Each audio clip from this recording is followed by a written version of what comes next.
রাজদরবারে দাঁড়িয়ে এত উচ্চ স্বরে কথা বলার স্পর্ধা তোকে কে দিল? কাটাপ্পা, তোমার এত বড় স্পর্ধা কিভাবে হয়? না না না, এ কি হচ্ছে উজির সাহেব? সারা রাজ্যে পণ্য সামগ্রীর ঊর্ধ্বগতি, যুব সমাজের ভিতর ছড়াইয়ে পড়তে আছে মাদক, প্রতিনিয়ত ঘটে চলেছে নারী ও শিশু ধর্ষণ। উজির সাহেব, কি করেন আপনারা? এভাবে চলতে থাকলে তো রাজ্যের প্রজারা আমার উপর আস্থাই হারিয়ে ফেলবে। বেগম সাহেবা, দস্তগীর মাফ করবে, এর পিছনে এমন একজনের হাত আছে সেটা আমি বলতে পারবো না। উজির সাহেব, এই মুহূর্তে বলুন কে এমন আছে আমার রাজ্যে যার নাম নিতে আপনি ভয় পাচ্ছেন?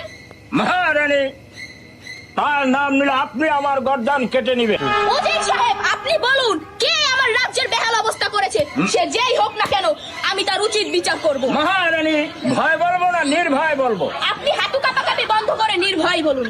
রানী সাহেবা, সে আপনার একমাত্র সন্তান রাজপুত্র কাল্যাণী। কি? একে শুনালেন আপনি উজির সাহেব? আপনার কি মৃত্যুর ভয় নেই? যাহা সত্য তাহা বলেছে রানী সাহেবা।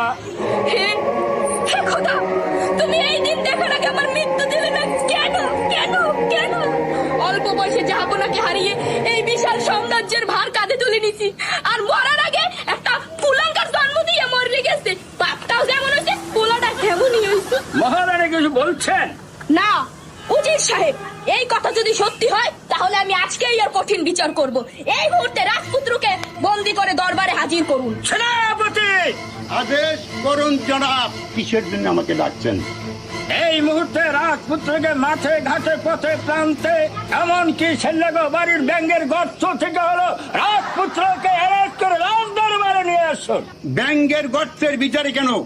শল্যকুমারী খাটের নিচে থাকলো, আমি এই মুহূর্তে আমি বন্দি করে নিয়ে আসতেছি। সেনাপতি, খেয়াল রাখবেন রাজপুত্র যেন আবার শৈল্যকুমারী বাথরুমে পলাইয়ে না থাকে। জোর হুকুম রানী সাহেবা। ওরে অনিকের বাপ, একটা কুত্তাটা জন্ম দিয়ে রাইখে গেলি। রানী সাহেবা, আপনি এত বিচলিত হবেন না। কাটাপ্পা, তোমার এত বড় স্পর্ধা কিভাবে হয়? এই রাজ্যের রাজপুত্রকে তুমি কোমরে ছাগল বান্ধা দড়ি লইয়া টানতে টানতে লইয়ে যাইতেছ। এর পরিণাম কি হতে পারে তুমি তা জানো? রানীমার আদেশ আমার অক্ষরে অক্ষরে পালন করতেই হবে। রানী সাহেবা, শল্যকুমারীর বাথরুমে করে আপনার পুত্রের ধরে নিয়ে আসছি। মা, এই বেয়াদব সেনাপতি আমার ছাগল বান্ধা দড়ি লাগাইয়া কোমরে টানতে টানতে লইয়েছে রাজদরবার। মনে হইতেছে কি আমি কোনো রাজপুত্রই না।